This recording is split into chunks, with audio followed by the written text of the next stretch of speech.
자, 오늘하고 다음 주까지 우리 한 달 동안 행복한 사람이 뭔가, 어떻게 하면 우리가 행복한 삶을 살 수 있는가 말씀을 나누도록 하겠습니다.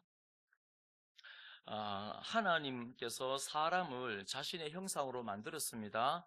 여러분들을 하나님의 형상으로 만들었습니다. 그래서 사람을 너무너무 사랑하세요. 그러니까 하나님의 뜻이 뭐냐면은 사람을 향해서 참 행복한 삶을 살면 좋겠다. 너희는 내 자녀이니까 반드시 복된 삶을 살아라. 그것이 하나님의 마음입니다.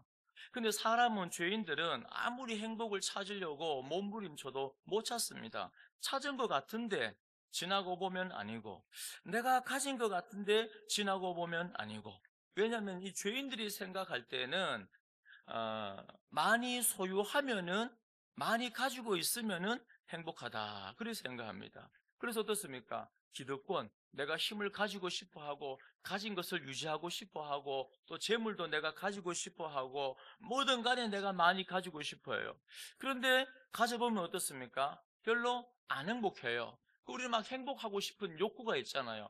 그거는 사람의 본능입니다. 그리고 요즘에 SNS 보면, 물론 우리가 재미로 서로 소통하면서 올릴 수도 있는데, 어떤 분들을 보면 너무 병적인 거예요.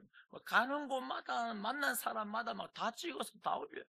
나 오늘 맛있는 거 먹었어. 나 오늘 좋은 곳에 왔어. 막 실시간으로 막 올려. 그 마음이 공허하고 행복해지고 싶으니까. 근데 안 행복한 거예요, 결국에는. 그러면 어떻게 하면 행복합니까? 하나님께서 말씀으로 이 피조 세계를 창조했습니다. 말씀의 능력으로. 그리고 말씀의 능력으로 창조된 피조 세계를 운영하고 계세요. 이 경영하고 계십니다. 자, 그러면은 하나님께서 피조 세계를 만들 때 하나님의 선한 의지와 선한 의도대로 만들었습니다. 그러면 경영해 나가실 때 하나님의 선한 원래 계획대로 되어질 때 피조물은 가장 행복한 상태가 되는 거예요.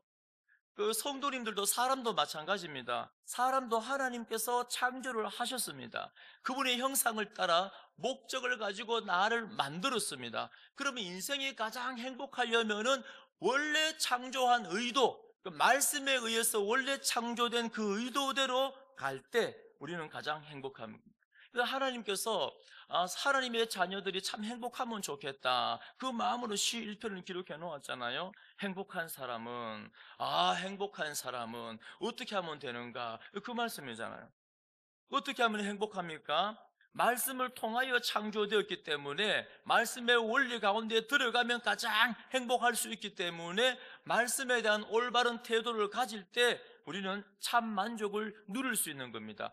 원래 사람은 하나님 품 안에 있게 만들어 놨기 때문에, 말씀의 원리대로 살도록 만들어 놨기 때문에 원래 상태로 돌아갈 때가 가장 행복한 상태예요. 근데 죄인들은 모르는 거예요. 자꾸 세상의 가치가, 세상의 세계관들이 머리에 들어오니까는 교회에 다니고 있으면서도 세상의 가치하고 똑같이, 내가 열심히 기도해서 많이 가지면, 내가 열심히 노력해서 많이 소유하면 행복할 거라 생각하는 겁니다. 내가 신앙생활을 열심히 해서 세상 사람들처럼 많이 소유하면 나는 행복할 거야. 그런데 어떻습니까? 안 행복한 거예요. 건강을 가져도 안 행복하고, 물질을 가져도 거무하고.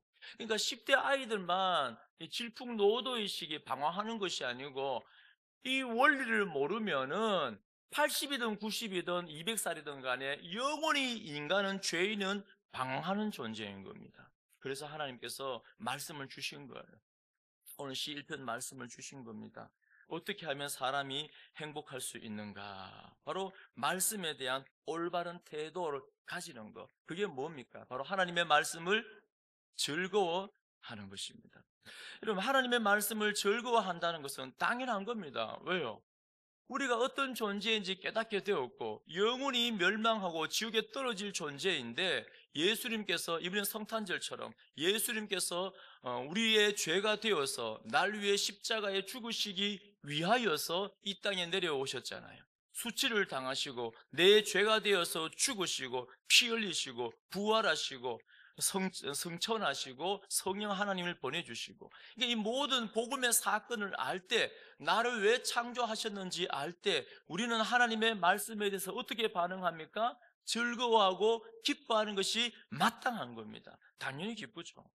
여러분 어떻습니까? 하나님의 말씀을 대할 때 우리 모든 성도님들의 심령 가운데 이 즐거움이, 이 기쁨이 회복되어지기를 축원드립니다.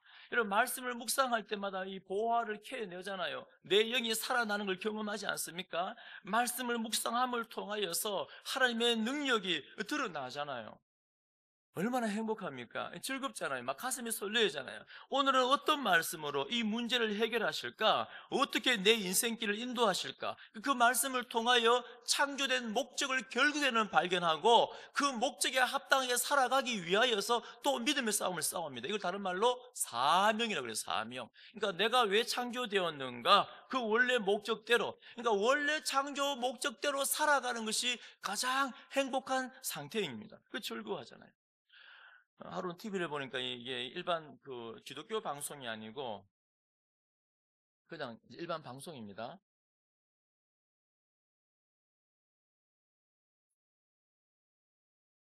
한 노인분이 나오는데 병원에 가는데 너무너무 막 얼굴이 막 웃는 얼굴, 너무 행복한 얼굴. 간호사를 만나는데 인사하고 악수하고 등 두들겨주고 뽀해주고 막 만나는 사람마다 다 성령 충만해. 그리고 이제 의사를 만났는데 의사를 만나도 아이고 반갑습니다 하고 막 악수도 하고 막 그래 주는 거예요. 사람을 사랑해요. 그리고 과정들을 다 마치고 아직 그 해설자가, TV 해설자가 왜 그런지 설명을 안 해주는 거예요. 궁금하잖아요. 어, 참 저분 참 은혜로운 분이다. 일반 공영방송이에요. 기독교 방송이 아니고. 그리고 이분이 이제 집에, 이제 노인분이 집에 갑니다. 소파에 탁 앉습니다. 소파에 앉자마자 이게 어떻게 합니까? 성경책을 탁 들어요. 들은데 성경책을 거꾸로 들고 있는 거꾸로. 왜 성경책을 거꾸로 들고 있지? 하고 보는데 사회자가 그제서야 말하는 겁니다. 뭘 말하냐면 치매에 걸리신 거예요.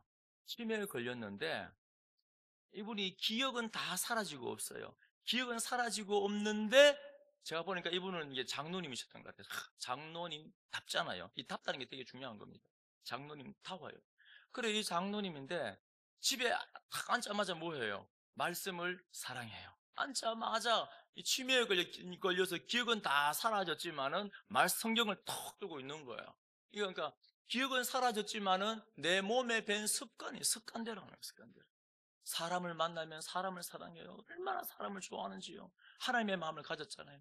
악수하고 안아주고 하나님을 사랑하고 사람을 사랑하는 이 제자 우리 장로님이셔요. 제가 그걸 보고 얼마나 은혜를 받은지 모릅니다. 그러면서 드는 걱정이 뭐냐면은 야 하나님 안 그러면 좋겠지만 만약에 내가 치매에 걸렸는데 이 목사가 치매에 걸렸는데 내 기억은 사라지더라도 내 몸의 습관이 사람을 보면 와 반갑고 새 가족을 보면 이야 천하보다 귀한 생명 이게 몸에 배어 있어야 돼요. 집에 오면은 말씀을 성경책을 펼쳐두고 이래야 되는데 막 사람을 보면은 막 호박에 손톱제비 난 것처럼 눈 쫙 째려보고 막 인사도 안 하고 그 다음에 그 뭡니까 집에 가갖고는 막 성경책을 뭐 어디 있는지 펼쳐보지도 않고 뭐 그 이렇게 돼버리면은 어찌 되겠습니까? 하나님을 어, 그분처럼 이렇게 그분은 하나님의 말씀을 대하는 태도, 말씀을 너무너무 즐거워하는 거예요. 말씀을 너무너무 사랑하는 거예요. 자 보십시오. 사람은 말씀을 즐거워한다는 것은 말씀으로 창조된 사람이 말씀을 즐거워하고 말씀 속에 들어간다는 것은 뭐냐면은 사람은 저는 여러분을 볼 때 누가 중생했는지 중생 안 했는지 몰라요. 또 사람도 말씀을 안 배우면 내가 도대체 중생을 했는지 안 했는지 모릅니다. 왜냐하면은 성경을 보니까 이 중직자, 이 대제사장 완전 중직자, 성직자 아닙니까? 근데 대제사장 바리새인은 알고 보니까 뭐였어요? 사람들이 볼 때는 이야 대단하다 우리의 지도자다 생각했는데 알고 보니까 뭐였어요? 사탄의 자식이었어요. 그런데 분명히 예수님 옆에 강도인데 평생 강도짓 했는데 사형당하는데 그런데 마지막에 주님의 나라 가기 전에 저를 기억해 주세요 하니까는 어떻게 돼요?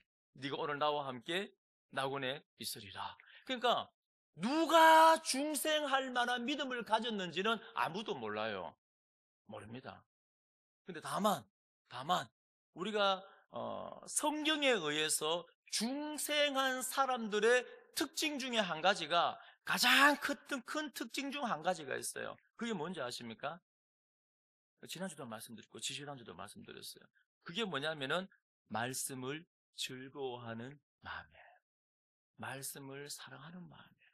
말씀에서 흘러나오는 그 생수를 들이키고 내가 사는데, 그 하나님의 은혜에 대해 목마른 사람들은, 중생한 사람들은 주의 말씀을 묵상하는 거예요.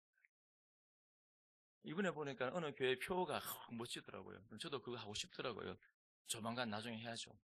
표가 뭐냐면 말씀 묵상으로 전진하는 교회, 뭐 이렇게 되어 있던 표가요. 와, 멋있잖아요.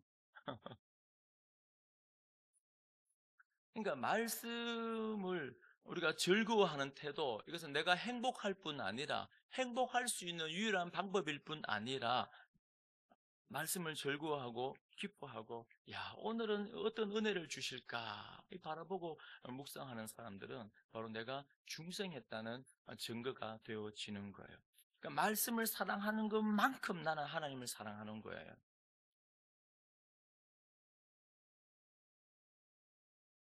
그래서 우리 사랑하는 모든 성도님들은 하나님의 이 생명의 말씀을, 복음을 즐거워하시기를 축원드립니다. 즐거워하는 마음이 우리 속에서 샘솟듯이 일어나기를 축원드립니다. 자, 근데 이 즐거워한다는 게 좀 더 앞으로 진도를 더 나가야 돼요. 즐거워한다는 것이 우리의 환경과 이의 정황들을 보면서 즐거워하는 것이 아니고, 우리의 감정을 의존해서 즐거워하는 것이 아니고, 여기서 여호와의 율법을 즐거워한다는 것은 우리의 환경이 전혀 기쁘거나 우리의 환경이 좋은 일이 없을 때에도 어떻게 합니까? 즐거워하고 기뻐하는 것입니다. 이 말은 다른 말로 말하면, 하나님의 말씀을 즐거워하고 기뻐하는 것은 내 감정으로 하는 것이 아니라, 감정을 넘어서 뭘로 합니까? 나의 생명이기 때문에 내 의지로 결단하는 거예요. 그러니까 어떤 환경 가운데 있든지 나는 하나님의 말씀으로 즐거워할 거야, 하나님의 말씀으로 힘을 낼 거야, 말씀에서 흘러나오는 은혜를 먹고 살 거야, 이게 결단하는 겁니다. 느헤미야 8장에 보면 이스라엘 사람들이 수문학 광장에서 자기들 죄 때문에 막 통곡을 하고 울어요. 그 느헤미야가 뭘 합니까?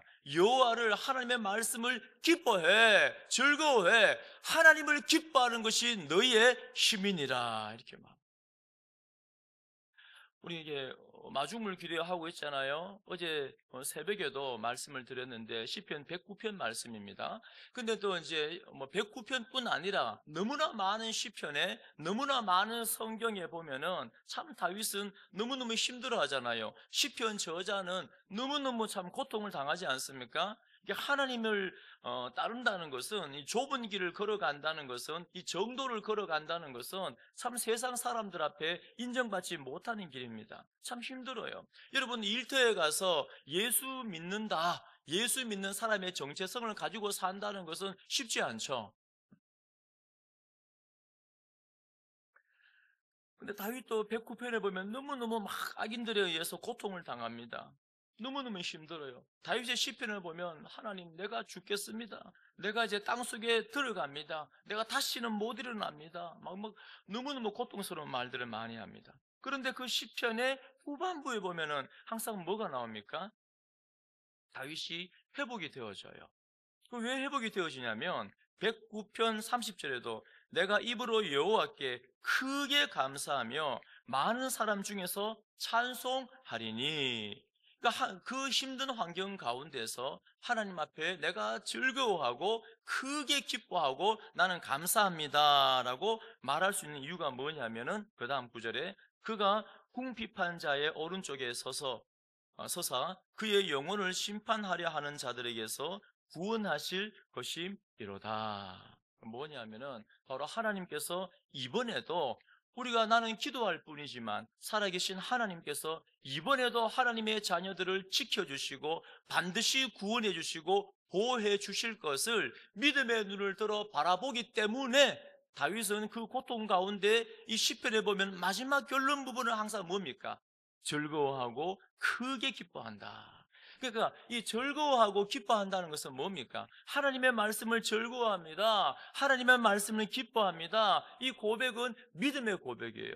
그래서 누가 행복한 사람인가? 어떤 사람이 행복한 사람인가? 왜 하나님의 사람은 세상이 감당할 수 없는 사람인가? 바로 하나님의 사람은 다른 거 말고, 가진 걸로 말고 오직 하나님의 말씀으로 즐거워하고 기뻐하고 그 말씀으로 구원하여 주실 것을 확고히 믿기 때문에, 그래서 말씀을 즐거워하는 그 사람이 가장 행복한 사람이다. 그 바울도 빌립보서나 데살로니가서나 계속 반복하잖아요. 감옥에 갇혀 있는데, 배가 고픈데, 추운데 뭐가 즐겁겠습니까? 근데 바울은 뭘 합니까? 항상 기뻐해. 항상 기뻐해. 또다시 말하는데 기뻐해.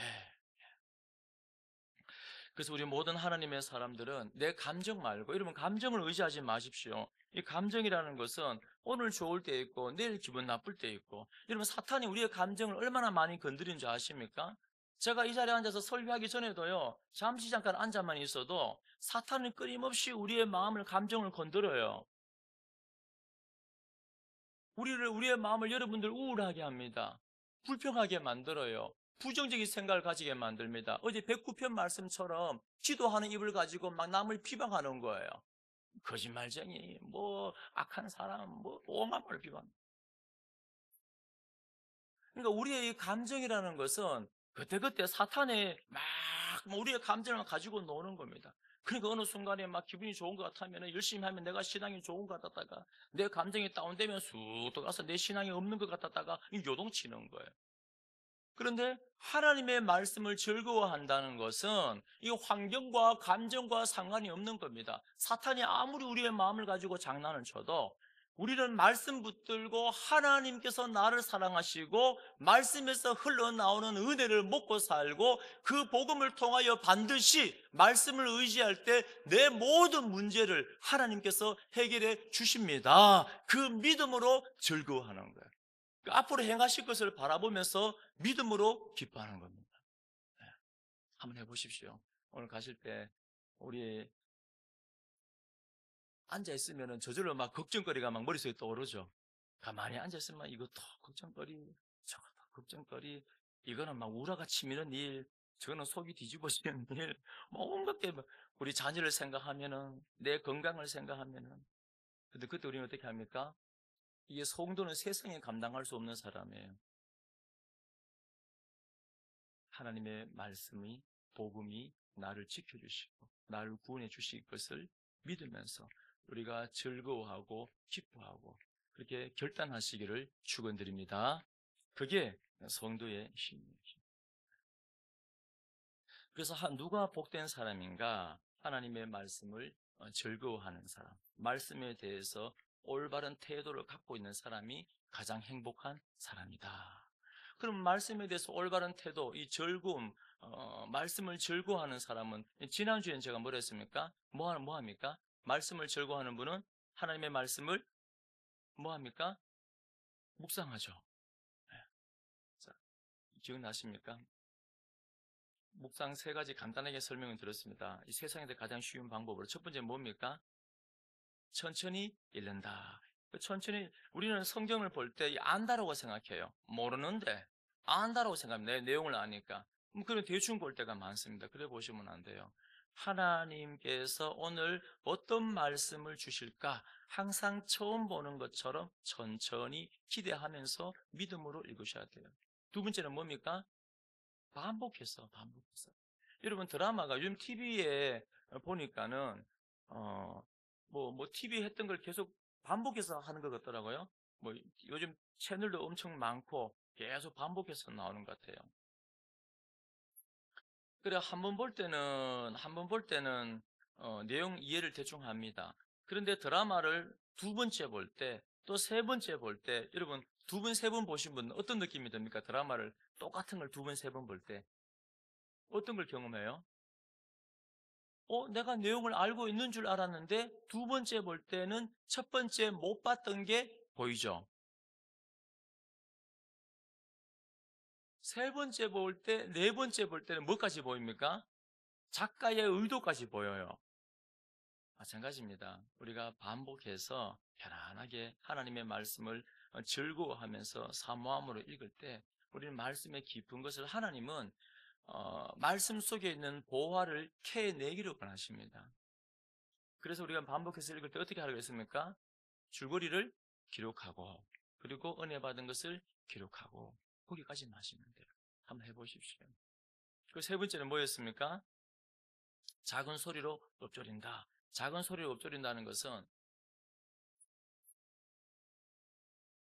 보통 우리가 어떻게 훈련이 많이 되어졌냐면 축도하고 나서 땡 하고 나가면서 오늘 들었던 말씀을 다 잊어버리잖아요. 이게 훈련이 너무 오래됐어요. 근데 우리는 이제 어떤 훈련을 했습니까?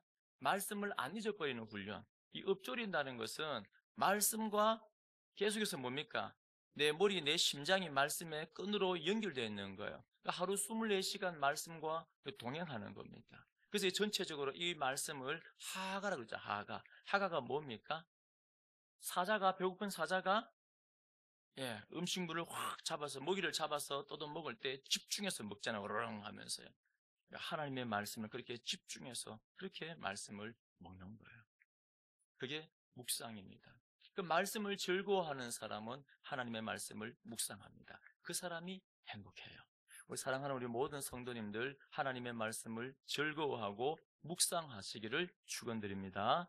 자, 그러면은 오늘 시편 전체로 볼 때 1절, 2절은 이 서론 부분으로서 그렇게 이렇게 하면 행복한 사람이야. 그러면 3절부터 6절까지는 왜 행복한가? 이 두 가지가 나옵니다. 오늘 한 가지를 마저 말씀드리고 다음 주 한 가지를 또 설교하겠습니다. 자, 한 가지는 왜 행복한가? 3절에 나옵니다. 3절 다 함께 읽겠습니다. 시작.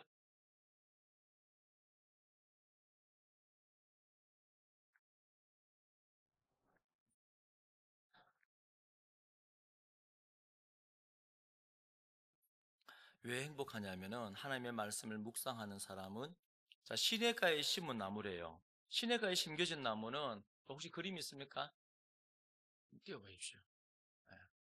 시냇가에 심겨진 나무는 한번 보십시오. 이야, 잎이 어때요? 무성하죠? 자세히 보면 열매도 많아요. 이 시냇가에 심겨진 나무는 걱정할 게 없습니다. 시간이 지나면은 어떻습니까? 철을 따라 열매를 맺고 때가 되면은 잎사귀가 풍성해지고 때가 되면은 자라고 더 풍성해지는 겁니다. 예. 그래서 어떻습니까? 마지막에 그가 하는 모든 일이 다 형통하리로다. 자, 이 말씀을 사랑하고 묵상하고 즐거워하는 사람이 왜 복된 삶을 살게 되냐면은 바로 첫 번째는 반드시 형통한 삶을 살기 때문이에요.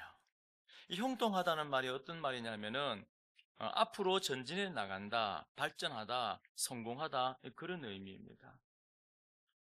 여러분 이게 우리가 잘 산다, 행복한 삶을 사는 게 잘 사는 거잖아요. 어, 하루는 이 초등학생 아이가 집에 들어오는데 학교 갔다가 문을 박차고 들어옵니다. 그러면서 흥분하는 목소리로 아빠 아빠 와, 나 오늘 친구 집에 놀러 갔는데 이 친구가 너무 잘 살아. 외제차가 2대나 있고 마당도 넓고 TV 거실에 어마어마한 TV도 있고 너무너무 잘 살아. 뭐 이러는 거야. 그러자 아빠가 이제 목사님인데 아들아 일로 와봐라 앉아봐라. 말을 바로 해야지 생각이 바르게 되고 생각이 바르게 되어야지 우리 행동이 바르게 나온다. 네 친구는 잘 사는 것이 아니고 부자로 산다.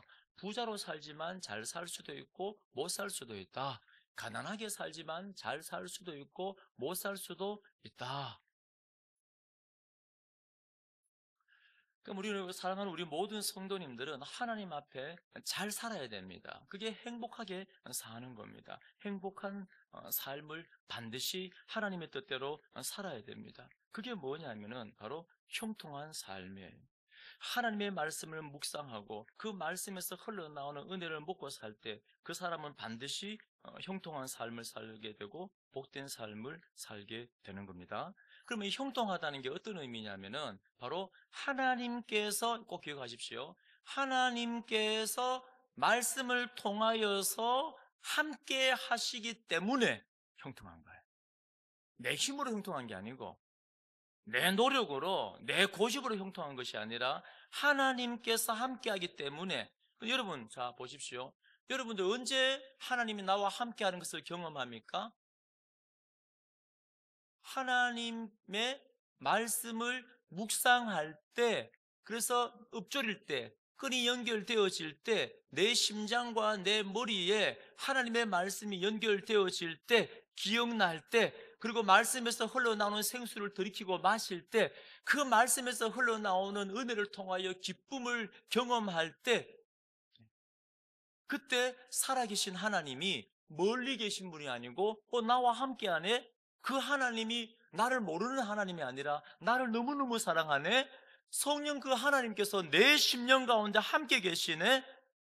그때 뭐냐면 살아계신 하나님이 나와 함께하는 것을, 그걸 다른 말로 형통이다 이렇게 말하는 거예요. 그러니까 여러분, 창세기 39장에 보면 하나님이 요셉을 향하여 여호와께서 요셉과 함께 하심으로 형통한 자가 되었다. 여러분, 사랑하는 우리 모든 성도님들은 반드시 복된 삶을 사셔야 돼요. 모든 일이 형통한 삶을 사셔야 됩니다. 근데 그건 뭐냐면 내 힘으로 되어지는 것이 아니라 말씀을 통하여 여호와가 나와 함께 할 때.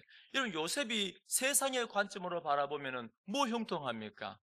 요셉은 사랑하는 형들에게 배신당하였고 노예로 팔려버렸고, 참 얼마나 기구한 인생입니까? 그런데 여호와께서 함께 하심으로 형통한 자가 되었다. 여러분, 여호수아 1장에 보면 이제 내일이 아닙니다. 죄송합니다. 내년 1월 달부터 여호수아 말씀을 새벽에 묵상합니다. 어, 어, 여러분, 창세기부터 요한계시록까지 여러분 설교 다 들어보신 적 있습니까 혹시요? 없죠? 근데 새벽 기도 때 6년만 나오시면 창세기부터 요한계시록까지 다 들으실 수가 있어요. 이제 다음 주까지 하면은 어, 창세기부터 요한계시록까지 설교 다 했습니다. 다 하고 내년 1월 달부터 다시 이제 시작합니다. 시작하는데 여호수아서부터 시작합니다. 근데 여호수아 1장에 보면 여러분 한번 상상해 보십시오. 그 존경받는 지도자가 갑자기 이제 죽어버렸어요. 근데 이 백성들은, 이 300만 명의 백성들은 얼마나 불순종합니까? 여러분, 이방 민족들보다 더 불순종하잖아요. 조금만 마음에 안 들면은 지도자를 향하여서 우리가 속았다 그러면서 애굽으로 돌아가자. 조금만 마음에 안 들면 막 돌 들고 모세를 죽이려고 하고 막 난리 나잖아요. 순종 잘하는 백성입니까? 이스라엘은 불순종 대가면 불순종을 너무너무 잘하는 사람들이잖아요. 그리고 또 이 사람들이 이 전쟁 훈련을 했습니까? 이 전쟁 경험이 있습니까? 여러분, 전쟁은 경험이 있는 사람 한 사람이 경험이 없는 10사람보다 더 나아요. 지금 북한이 자꾸 우크라이나 가서 전쟁하는 거 우리나라가 걱정하는 이유는 뭐냐면은 전쟁의 경험을 쌓아버리면은 나중에 감당을 못하는 거 우리나라가요. 그런데 이스라엘 백성들은 전쟁 경험이 있습니까? 그런 민족, 그런 불순종하고 계속해서 반역하는 그 민족 데리고 싸움의 경험도 없는데 그 민족 데리고 가나안 땅을 가래요. 여러분, 가나안 족속들은 이 전쟁의 경험이 많은 사람들이에요. 여리고성은 그 당시에 최첨단 막강한 성입니다. 이 폭이 7m, 8m래요. 성 위, 성곽이. 마차가 막 지나가는 그런 성이에요. 그걸 어떻게 점령합니까? 그런데 하나님께서 뭐라 합니까? 여호수아 1장 7절에 오직 강하고 극히 담대하여 나의 종 모세가 네게 명령한 그 율법을 다 지켜 행하고 우로나 좌로나 치우치지 말라. 뭐라고요? 말씀을 행하고 지키고 알라는 거예요. 그리하면 어디로 가든지 형통하리니. 그 다음 구절도 이 율법 책을 내 입에서 떠나지 말게 하며 주야로 그것을 묵상하여 그 안에 기록된 대로 다 지켜 행하라. 그리하면 내 길이 평탄하게 될 것이며 내가 형통하리라. 아멘.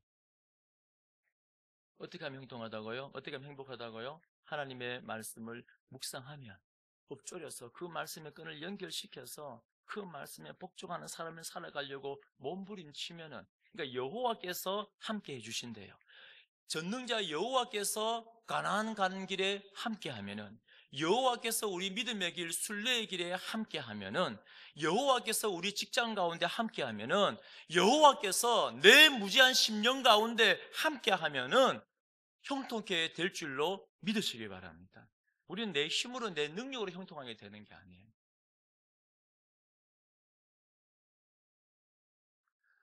그래서 우리는 십자가의 길을, 좁은 길을 묵묵히 걸어갈 수 있는 겁니다. 하나님께서 형통하게 만들어 주시는 것을 기대하고 경험하면서 이 제자의 삶을 살아가는 겁니다. 이 믿음의 길을 꿋꿋하게 걸어가는 거예요. 진격해 나가는 겁니다. 여러분, 그리할 때 이 말씀 붙들고 말씀을 즐거워하며 묵상하며 믿음의 싸움을 싸우고 나아갈 때, 여러분, 우리의 인생 마지막에 누가 기다리고 계십니까?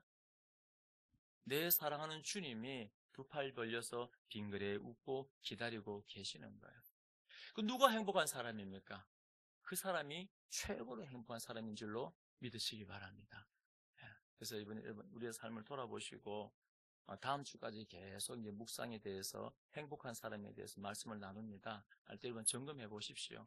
내 삶 가운데 중생의 증거, 구원의 증거로 말씀을 사랑하는 마음이 있는가? 말씀을 사랑하는 것만큼 하나님을 사랑하는데, 말씀을 믿는 만큼 여호와께서 함께 하셔서 내 삶을 형통케 하시는데, 과연 그 말씀을 사랑하는 마음이, 하나님을 사랑하는 마음이 있는가 점검해 보시고, 혹 그 첫사랑을 잃어버렸다면 여러분 빨리 회복하시길 바랍니다. 그래서 우리 사랑하는 고령제일교회 우리 모든 성도님들은 천국 가는 그날까지 말씀을 즐거워하고 시냇가에 심겨진 나무처럼 열매를 맺고 형통하고 행복하게 살아가시기를 축원드립니다.